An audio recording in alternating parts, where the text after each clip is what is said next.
वो फैमिली में ना जॉइंट फैमिली थी वो बेसिकली, तो उनके दादा-दादी, उनके 3 लड़के, उनकी बहुएँ और उनके बच्चे, इस तरीके से था। तो काफ़ी साल हो गए थे वो लोग वहीं पे रहते थे। अब हुआ क्या कि क्योंकि उनके बच्चों के भी बच्चे हो गए थे और गाँव में उतनी ज़्यादा एजुकेशन की फैसिलिटी नहीं थी।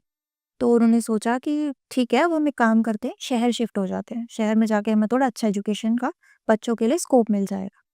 तो इन्होंने क्या किया, अब इतनी बड़ी हवेली है तो उसको छोड़ भी नहीं सकते। तो इन्होंने सोचा कि हम एक काम करते हैं, शहर में शिफ्ट हो जाते हैं। साइड बाय साइड हवेली के लिए भी हम कुछ देख लेंगे कि हवेली की भी देख-रेख होती रहे या केयर टेकर रख लेंगे। तो ये लोग क्या करते हैं, मुंबई शिफ्ट हो जाते हैं। अब मुंबई तो शिफ्ट हो जाते हैं, अब इनके दिमाग में यही था कि हवेली का क्या करना है। तब जो दादा-दादी हैं वो बोलते हैं कि हवेली यूज़ में आती रहेगी, तो हम एक काम करते हैं, हम जितने भी वहाँ के जो ज़मींदार वगैरह जितने भी लोग हैं उनको बोलते हैं कि आपका कोई भी फंक्शन होगा, शादी-ब्याह कुछ भी ऐसा बड़ा फंक्शन होगा, तो आप हमारी हवेली ले सकते हो, मतलब आप हमारी हवेली में करते रहना। तो इसके हिसाब से उनकी हवेली भी यूज़ होती रहेगी, ये सब चीज़ें ऐसी रही। तो इन्होंने ऐसी खबर वहाँ पे पहुँचा दी। तो अब वहाँ पे क्या हुआ, स्टार्ट होनी शुरू हो गई, जितने भी लोगों की शादी-ब्याह इस तरीके की चीज़ें होती थी, वहाँ पे उन्होंने करनी शुरू कर दी।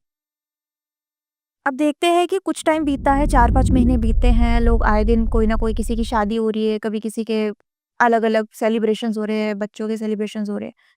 अब उनके पास एक न्यूज़ पहुँचती है कि अभी जो रिसेंटली शादी हुई थी, वहाँ हवेली में जिसका फंक्शन था, जो मेन ऑर्गेनाइज़र था, सिलेंडर फटा था और वो जो मेन ऑर्गेनाइज़र था, वो ऑन द स्पॉट मर गया था।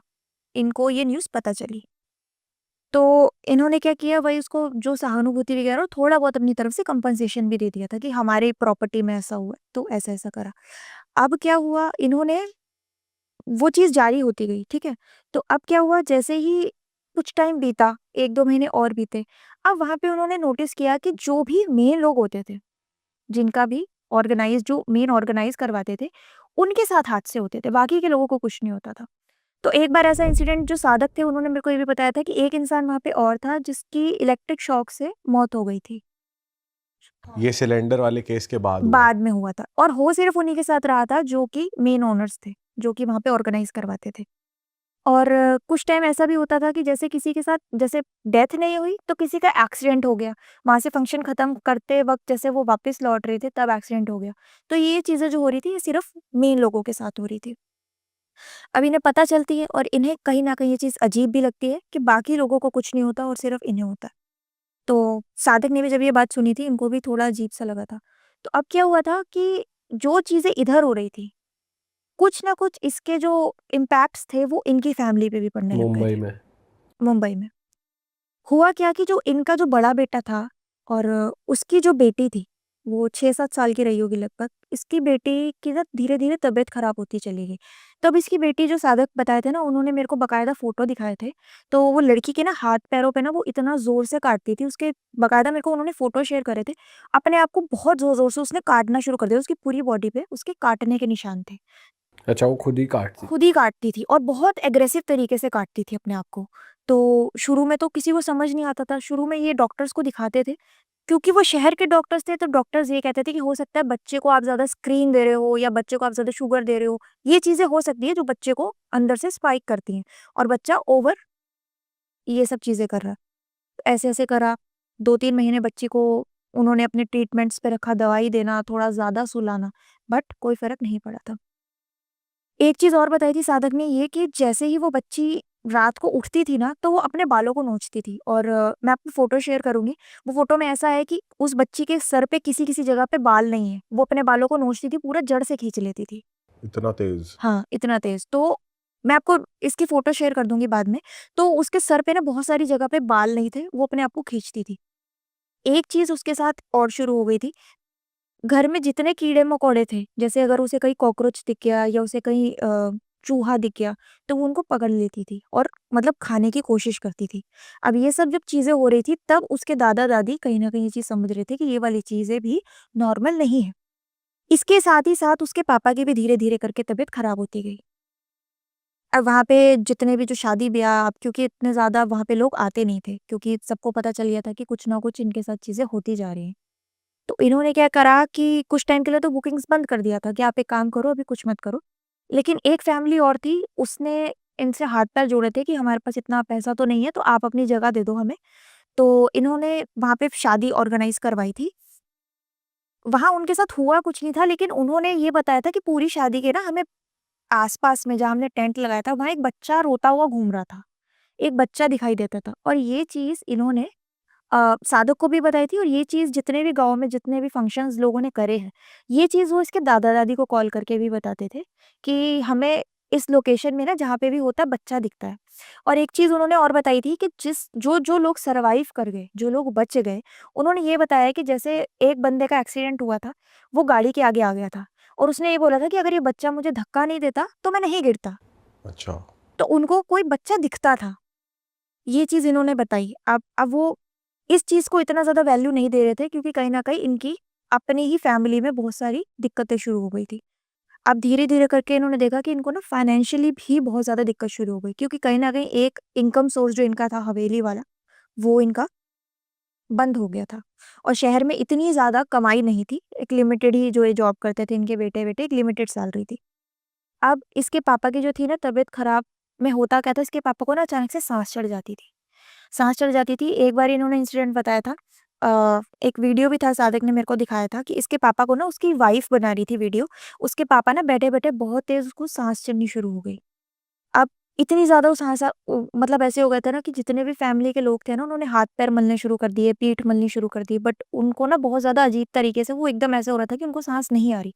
बहुत रेस्टलेसनेस हो रही थी। तब ये उनको हॉस्पिटल लेके गए थे और हॉस्पिटल में देखा था, चेकअप-वेकअप किया था। कोरोना का टाइम चल रहा था उस टाइम पे। चेकअप किया था, इनको कोरोना बताया कि हो सकता है कोरोना है, टेस्ट वगैरह किए बट सब कुछ नॉर्मल था।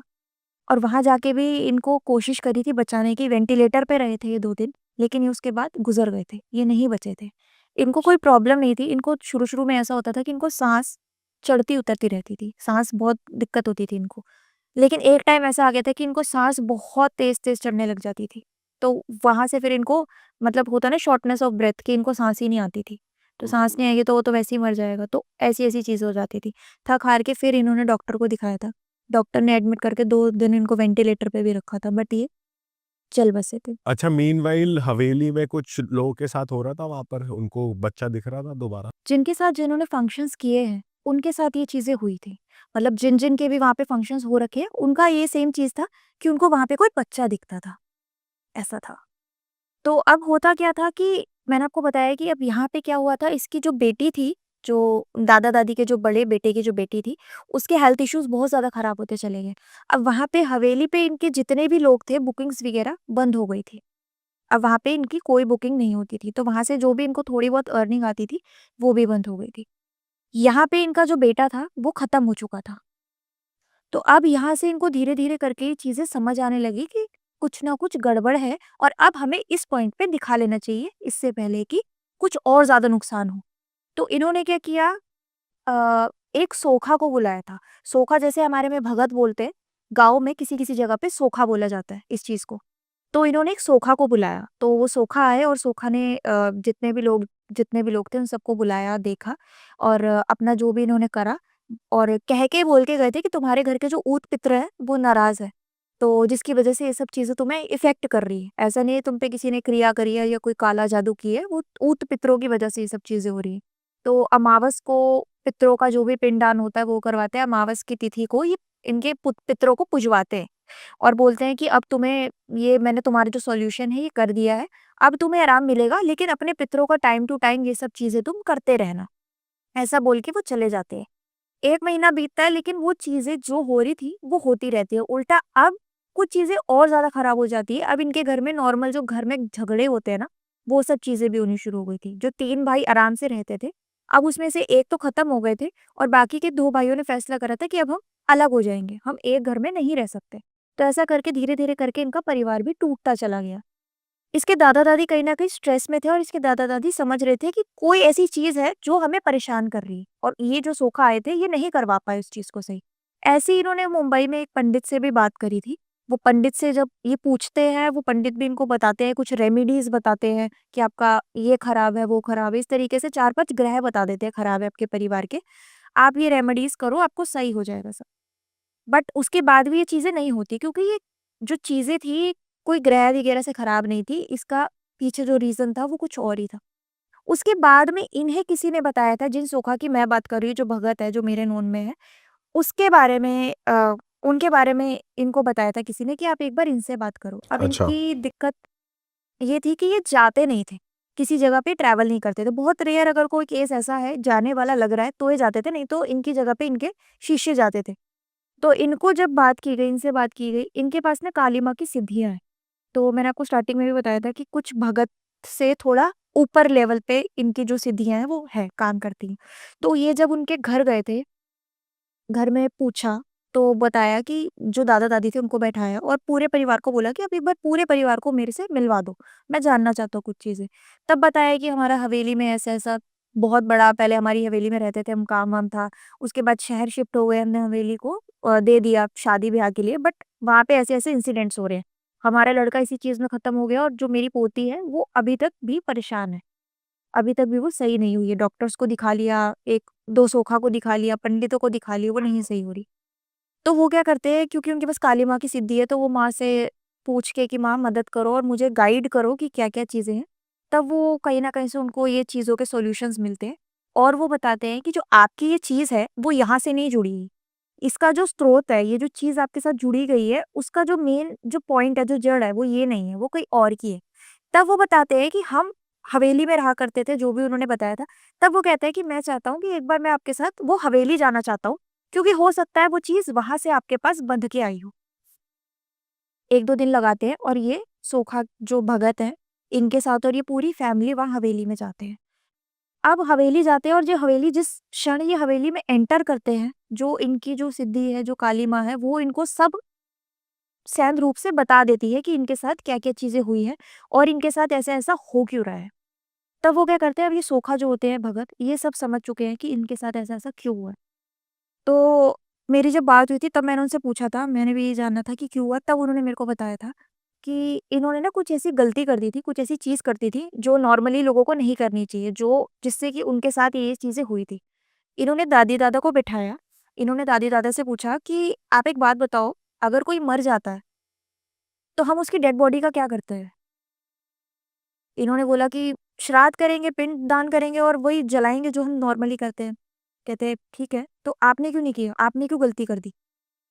ये चीज़ सुनने के बाद उनकी जो वाइफ़ होती है, जो बड़े लड़के की बीवी होती है, वो खड़े होके रोना शुरू कर देती है, क्योंकि वो समझ जाती है कि ये जो सोखा है, जो भगत है, ये किस चीज़ की बात कर रहे हैं। रो रही होती है बहुत ज़ोर से। वो भगत जो होते हैं, वो दादा-दादी की तरफ देखते हैं और वो दादा-दादी ने उस टाइम पे एकदम दोनों ऐसे हाथ जोड़ के उनके पास, उनके चरणों में बैठ जाते हैं, क्योंकि वो भी समझ जाते हैं कि उनसे क्या गलती हुई थी। अब इन्होंने बताया था कि इनसे हुआ क्या था कि इनका जो बेटा था और जो इनकी जो वाइफ़ थी, बड़ी बहू थी, ये प्रेग्नेंट थी। तो ये कुछ 7 मंथ्स प्रेग्नेंट रही होगी। इनका जो बच्चा था ना, वो खराब हो गया था। डॉक्टर ने बोला था आपको बच्चा अबॉर्ट करना पड़ेगा, क्योंकि परिवार का पहला चिराग था, बड़े बेटे का पहला बच्चा था। लड़का-लड़की वो मैटर नहीं करता, पहला बच्चा था। तो इन्होंने बोला कि आप एक काम करो, डॉक्टर से रिक्वेस्ट करी थी कि आप एक काम करो, वो डेड बॉडी ना हमें दे दो, हम उसे घर लेके जाएँगे और अंतिम संस्कार हम अपने तरीके से करना चाहेंगे, क्योंकि हमारे वंश का पहला बच्चा था ये। डॉक्टर्स ने ठीक है रिक्वेस्ट करने पे वो डेड बॉडी जो थी बच्चे की, 7 महीने का बच्चा था, वो इनको दे दी थी। इन्होंने क्या किया था, बोल के तो आए थे बट इसका बच्चे का कुछ किया नहीं था, लाड-प्यार करके वही डेड बॉडी को करके हवेली के साइड में ही ना इनके छोटा-सा खेत था, खाली रहता था, वहाँ पे इन्होंने दफना दिया था, बिल्कुल हवेली के बगल में। और दफनाने की वजह ये थी कि ये चाहते थे कि, क्योंकि कहीं न कहीं जब वो प्रेग्नेंट की थी ना, न्यूज़ आई थी कि मैं प्रेग्नेंट हूँ, परिवार का प्रेम उस बच्चे से तभी बंध गया था। तो इन्होंने क्या करा था, उस मोह के चक्कर से हवेली के एकदम साइड में उस बच्चे को दफना दिया था। अब हुआ क्या, कहानी यहाँ पे भी नहीं रुकी थी, चीज़ यहाँ से भी नहीं हुई थी, ये चीज़ें वो बच्चा नहीं कर रहा था। इन्हें लगा था कि वो गलती की वजह से ये जो बच्चे के साथ इन्होंने करा है, ये बच्चा करवा रहा था। अब मैं आपको एक चीज़ बताती हूँ, जैसे हमारी उम्र बढ़ती है ना, आत्मा की भी उम्र बढ़ती है। उस आत्मा को कोई श्राद्ध नहीं किया गया था, कोई क्रियाक्रम नहीं किया गया था, तो वो अभी उसी योनि में थी। उसकी भी उम्र बढ़ रही थी। हुआ क्या, तब इन्होंने बताया था कि इसकी जो दादी थी, उनकी जो जेठानी थी, इनका बहुत साल पुराना एक प्रॉपर्टी कॉन्फ्लिक्ट था उस हवेली को लेके। जिसके बाद हवेली इन्हीं के हिस्से में आई थी।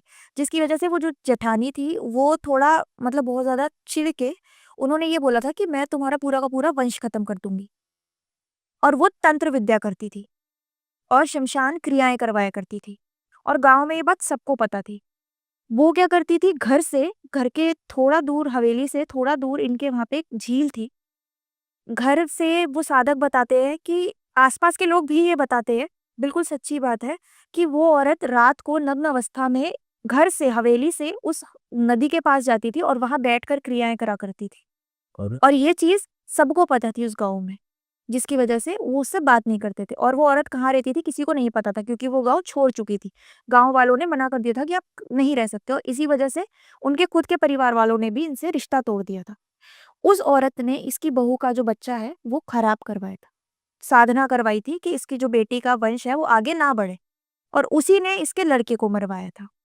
और उसने क्या करवाया था, रात में जब इसको खबर पता चली कि इन्होंने बच्चा गाड़ दिया है, कुछ दिन के बाद इसने वो डेड बॉडी को निकाली थी और कुछ क्रियाएँ करवाई थी, काली क्रियाएँ करवाई थी, जिसकी मदद से वो बच्चे की आत्मा के साथ इसने 2 प्रेत की आत्मा जोड़ दी थी।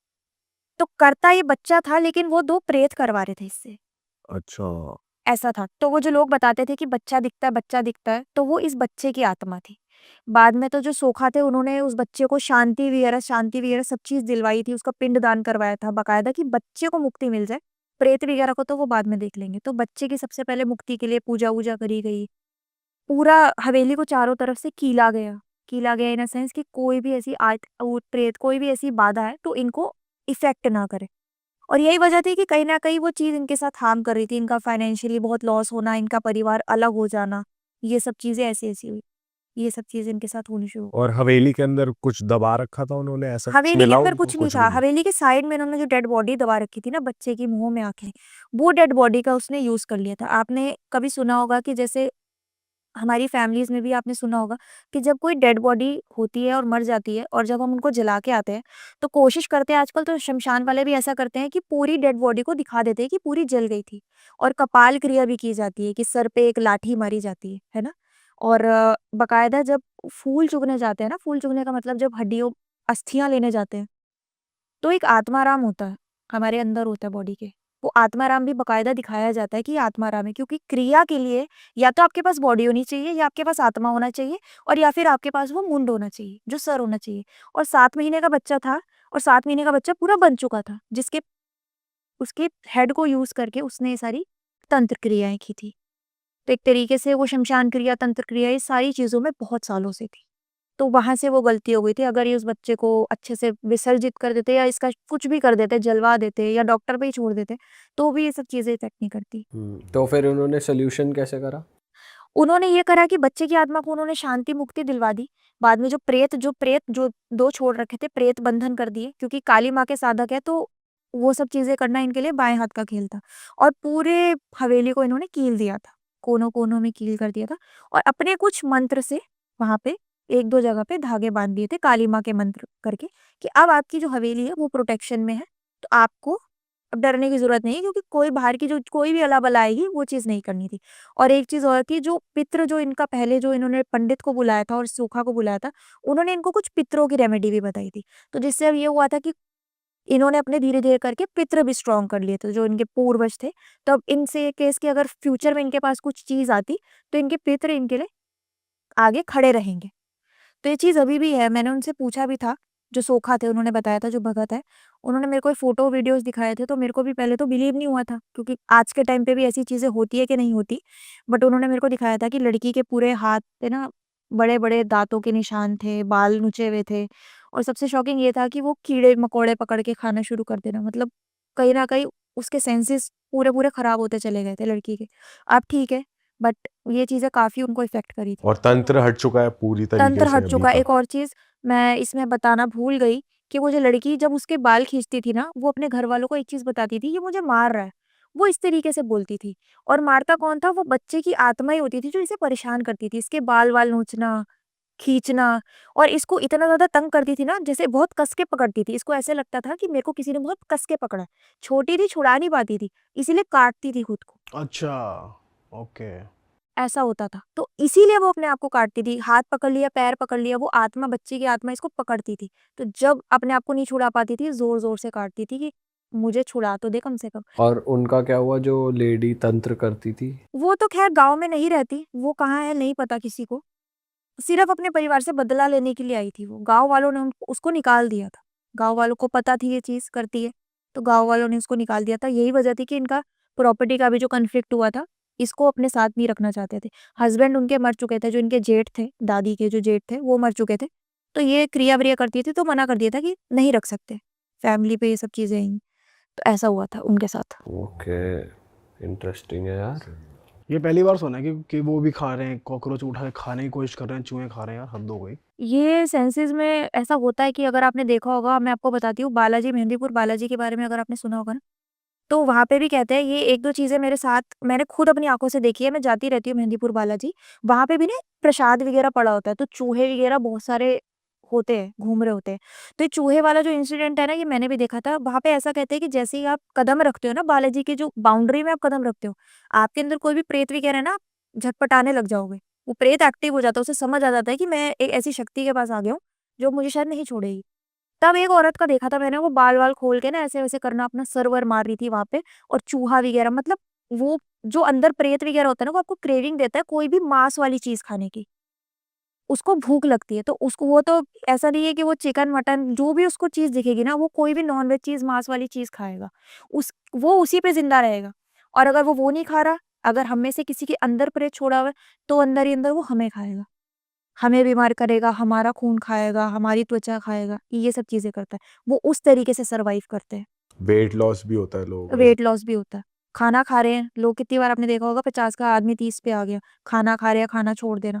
तो वो इंसान को खाना शुरू करते हैं। उनका जो सोर्स ऑफ जीने का जो तरीका है आत्मा का, वो ये है कि अगर तो वो या तो नॉन-वेज वाली चीज़ों पे ज़िंदा रहेगा, या वो जिस पे है उसी को खाना शुरू कर देगा। नेक्स्ट स्टोरी पे चलते हैं। नेक्स्ट स्टोरी कहाँ की है? नेक्स्ट स्टोरी भी मैं आपको बताती हूँ, ये भी इन भगत की ही इन्हीं के पास एक केस आया था।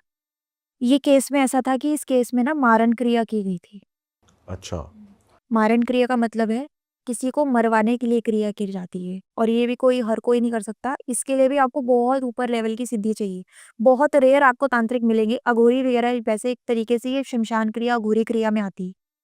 ठीक है? इसे कोई पंडित वगैरह नहीं करता। बहुत रेयर होता है ये चीज़ कराई जाती है। था क्या कि एक फैमिली थी, उसके मम्मी-पापा थे, हस्बैंड-वाइफ थे, एक उनका बेटा था। अब धीरे-धीरे करके क्या हुआ था, इसके जो पापा थे ना, जो आदमी था जिसके ऊपर मारण क्रिया करवाई गई थी, उसकी ना धीरे-धीरे करके तबीयत खराब होती थी। तबीयत खराब में क्या होता था, उसको बुखार चढ़ता था, उसकी बॉडी नीली पड़ती थी। बहुत बेसिक चीज़ थी। घर वालों ने इस चीज़ को इग्नोर किया, दवाइयों पे उनको चलवाया। उसके साथ धीरे-धीरे करके इनके साथ ये सब चीज़ें होने लग गई कि इनका जो बिज़नेस था, इनके दिमाग को ना इतना इफ़ेक्ट कर दिया था कि इन्होंने अपना बिज़नेस भी छोड़ दिया था। बिज़नेस इनका क्लोथिंग का काम था। 2-3 इनकी शॉप्स थी। ठीक है? तो गुड़गाँव के आस-पास का ये केस है, और जिनकी मैं आपको बात बता रही हूँ साधक ना, इनका भी जो धाम है वहीं के आस-पास का है। तो उनके आस-पास का ही था, तो ये जब नियर बाय गए थे तब इन्होंने बताई थी ये चीज़ मेरे को। तो हुआ क्या था कि इनके 3 शॉप्स थे, और इतनी ज़्यादा इनकी फाइनेंशियल कंडीशन खराब हो गई थी कि इनको अपनी दुकानें भी बेचनी पड़ गई थी सर्वाइव करने के लिए। अब होता क्या है कि इसके पापा ना रात में ना सोते-सोते ना गालियाँ देते थे। किसी आदमी को ही गालियाँ देते थे, और ज़ोर-ज़ोर से गालियाँ देते थे कि ये मुझे मार देगा, या ऐसे-ऐसे करके बहुत गंदी-गंदी गालियाँ देते थे। अब इसकी मम्मी को लगा कि हो सकता है, क्योंकि उनको ड्रिंकिंग की हैबिट थी। इसकी मम्मी को लगा कि हो सकता है ड्रिंक ज़्यादा कर ली, इस वज़ह से गाली देते। तो फैमिली मेंबर्स जो थे वो इग्नोर करते थे, और जो इनका लड़का था वो भी इग्नोर करता था। अब ये चीज़ दिन में भी शुरू हो गई थी। टीवी देख रहे हैं, अचानक से टीवी देखते-देखते इनके दिमाग में पता नहीं क्या आया, खड़े होते थे और ज़ोर-ज़ोर से गालियाँ देनी शुरू कर देते।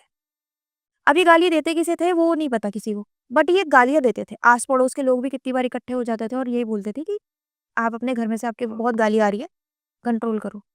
तो इसकी मम्मी भी पूछती थी कि क्या हुआ आपको? कैसे-कैसे आप, मतलब इस तरीके से क्या दिक्कत है? कुछ है तो बताओ, ये वो। लेकिन इसके पापा कुछ नहीं बताते थे। हाँ। अब इनके, मैंने आपको जो बताया कि जो कंडीशन खराब हुई थी ना, इनको कहीं न कहीं से डिप्रेशन भी था। इनको लगता था कि हो सकता है कि डिप्रेशन की वज़ह से ये सब चीज़ें कर रहे हैं, क्योंकि इनकी दुकानें बिक गई थी। अब हुआ क्या कि इसके पापा थे ना, जो इन्होंने खाना भी छोड़ दिया था। होता क्या था कि ये ना खड़े होके ये बोलते थे अपने फैमिली वालों को, अपनी बीवी को और अपने लड़के को, कि वो मुझे मार देगा। किसी के बारे में बताते थे। अब घर वाले सोचते थे कि यार किसके बारे में बता रहे हैं, क्या हुआ है? लेकिन अब जैसे-जैसे इनकी बीवी ने इनका पैटर्न नोट करना शुरू किया ना, कि अभी खाना भी नहीं खा रहे हैं, अभी ऐसी-ऐसी चीज़ें कर रहे हैं, तो इसकी बीवी को थोड़ा अजीब लगना शुरू हुआ। तो सोखा ने बताया था, जो भगत है उन्होंने बताया था कि इन्होंने ना जो इनके मंदिर वगैरह जहाँ पे डेली पूजा करते थे, सही होने से पहले ये डेली हनुमान चालीसा भी पढ़ते थे। इन्होंने क्या किया था, वो मंदिर भी उठा के फेंक दिया था। तो घर में जो मंदिर था इन्होंने वो भी फेंक दिया था। तो अब इसकी मम्मी को ना थोड़ी बहुत चीज़ें अजीब लगती थी कि इसके पापा का रवैया धीरे-धीरे करके नहीं, एकदम से ये ऐसा चेंज कैसे होने लगा। और ये सब चीज़ें इन बिटवीन 5-6 महीने में हुई थी। तबीयत खराब होना, दुकान बिक जाना और इस तरीके से। तो अब हुआ क्या कि इसके जो बेटा था, वो बोलता था, "पापा मैं चलो आपको डॉक्टर पे लेके चलता हूँ अगर आपकी तबीयत खराब है।" ऐसा-वैसा करके। तो मना करते रहते हैं। कहते नहीं तुम कुछ भी करा लो, ये मेरे को लेके जाएगा, अच्छा। लेके जाएगा। अब होता क्या है कि अगर मारण क्रिया कराई जाएगी ना, वो आपको इफ़ेक्ट कैसे करेगी, आपकी हेल्थ पे इफ़ेक्ट करेगी। या कोई भी ऐसी चीज़ करवा देगी जिससे कि ना आप खुद ही परेशान होके अंदर ही अंदर मरने शुरू हो जाओ। वो आपको कुछ ऐसे साइन्स नहीं दिखाएगी कि आपके मतलब कुछ कानों से खून आ रहा है या उल्टियाँ हो रही है खून की, इस तरीके के साइन्स नहीं होते। वो ये होता है आपको फाइनेंशियल ट्रबल देगी। अगर आपका कोई हेल्थ इश्यू है उसको इतना बढ़ा देगी कि डॉक्टर भी उसको सही नहीं कर पा रहा। आपको फाइनेंशियली भी तोड़ देगी, आपको इमोशनली भी तोड़ देगी और दिमाग से इंसान टूट जाएगा, तो वो वैसे ही खत्म हो जाता है। तो ये सब चीज़ें ऐसे-ऐसे होती गई। तो इनका बेटा भी बोलता था मैं डॉक्टर को दिखा रहा हूँ। तो डॉक्टर फिर ये पापा यही बोलते थे कि तुम कितना भी कर लो, वो मेरे को लेके जाएगा। तो ये इस तरीके से अपने आप को रोकते थे। अब हुआ क्या, एक दिन की बात है, रात का टाइम था, लाइक 2 ढाई बजे की बात है। इसके पापा ने क्या किया, जैसे ही ये लड़के को ना आवाज़ आई कि इसके पापा उठे हैं, तो इसके पापा को देखता है कि वो बाथरूम के बाहर बैठे होते हैं और ना डरे चुप करके बैठे होते हैं और रो रहे होते हैं। अब इसने अपने पापा को कभी रोते हुए नहीं देखा होता। अभी अपने पापा के पास जाता है और अपने पापा से पूछता है कि क्या बात हो गई पापा, क्यों रो रहे हो? इसको भी थोड़ा अजीब लगता है और ये मम्मी को उठाता है। तब वो ये बोलते हैं कि मेरे को वो दिखता है। अब कौन दिखता है, क्या दिखता है वो नहीं बताते थे। इनको खुद को भी नहीं पता था शायद। वो ये बोलते थे बार-बार ये मेरे को दिखता है या ये मेरे को ले जाएगा या मेरे को मार देगा, ऐसा करता है। तो इसकी मम्मी ने कितनी बार कोशिश करी कि पंडित को दिखा दूँ, किसी को ऐसे दिखा दूँ, बट ये किसी के पास नहीं जाते थे। तो हुआ क्या, उसके 1-2 महीने के बाद इसके पापा की डेथ हो जाती है। इसके पापा एक्सपायर हो जाते हैं। अब जब ये एक्सपायर हो जाते हैं इसके पापा, क्योंकि इकलौता लड़का होता है तो शमशान वगैरह जाता है, जो भी इनकी क्रियाएँ वगैरह होती हैं, जलाना, बॉडी को अग्नि देना, वो सब कर देता है और कहते हैं 14 दिन तक आत्मा घर में घूमती है। तो इसको ना ऐसे फ़ील होता था कि इसके पापा इससे बात करना चाह रहे हैं। उनकी डेथ का रीज़न बताया था कि कैसे मरते हैं वो? उसकी डेथ का रीज़न ये था उसके पापा की कि वो पड़े-पड़े ही उनको, घरवालों को ये लगा कि उनको हार्ट अटैक आया है, एक ओके। तरीके से, क्योंकि वो पड़े-पड़े ही चले गए थे।